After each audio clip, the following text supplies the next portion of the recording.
شكرا سيد النائب. الدبلوماسية الاقتصادية هي أحد الركائز الأساسية للسياسة الخارجية للمملكة كما وضع جلالة الملك محمد السادس.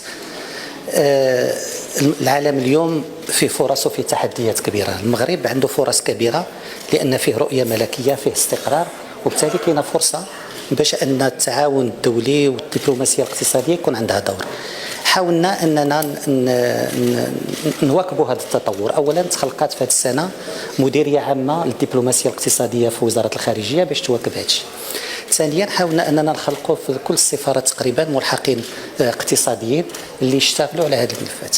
وثالثا أن هناك غادي يمكن نهار الأربعاء في إطار الخطة الحكومية للتجارة الخارجية غنوقعوا اتفاقية وشراكة مع وزارة التجارة الخارجية باش أننا نشتغلوا على هذه الخطة الحكومية.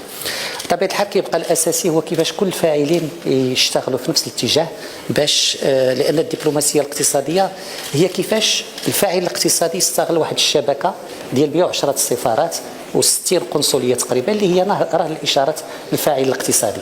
فالخارجية هي قناة، ولكن الفاعل الاقتصادي هو اللي خصو يستعمل هذه القناة هذه للترويج للمنتوج المغربي، لأن بحال اللي قلت المغرب عنده مجموعة ديال نقاط القوة في هذه الظروف الصعبة اللي كيعيشها العالم. شكرا.